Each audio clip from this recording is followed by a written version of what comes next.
What made you get this car? What was it about this car? Well, I actually bought a motor that I was just going to tinker around with, but then my dad kind of was like, well, you always need a car to put the motor in. So I kind of was looking through Facebook Marketplace, and I was looking at, I wanted an A-body, a small car, but this came up and it was in really good condition for its age, and the frame's all solid and it has pretty minimal rust, and it was at a pretty decent price, so I figured I'd pull the trigger on this car instead.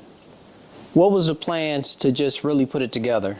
Did you find it to where the parts were easy accessible for a car this age and model? Well, so I kind of started looking at replacement parts for it, and it didn't have a whole lot of the interior stuff when I bought it. So I started looking at parts for it, and I kind of realized that they're not all that available. I mean, the sheet metal is, and some of the glass is, but a lot of the interior parts I was having a hard time finding. And one of my friends, his grandpa builds cars like this, and he said that this is one of the hardest cars to find parts for.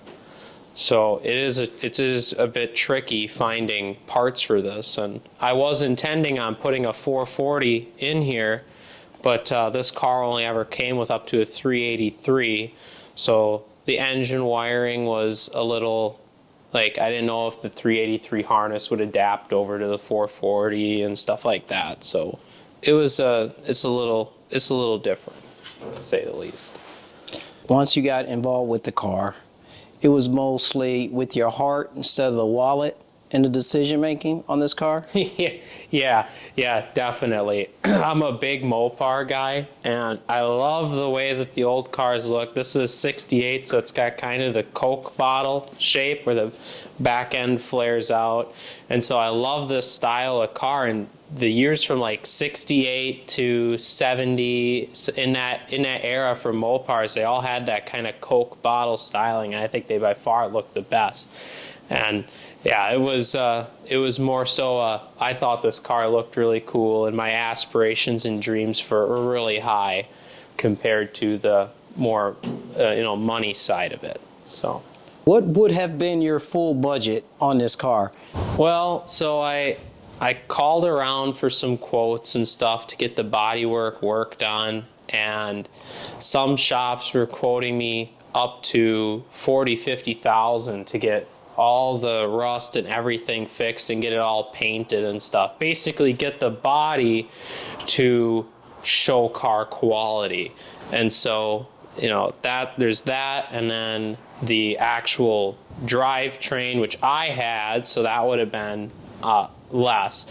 But I would have had to redo all the electrical up in the engine bay and test it all to see if it was good in there, plus put the interior parts back, put it all together. The guy that I bought it from said 20 to 15,000 would get this car good again, and I don't quite know. I think he was a little off on his numbers. I think it's a little bit further than that if you wanted to do it and do it really right. So what's going to be the future of this car for you then? Well, so I bought this as a project car, and I realized that it's maybe a little bit beyond kind of what my skills and ability are and what my means to get it done are. So I'm currently trying to sell it, and I got some interest in it. So a guy from Michigan's coming to maybe look at it for a project for him and his son, and then I got a guy from Iowa who's I just got offered last night. He's going to offer me, maybe for trade, a 1969 Dodge Dart.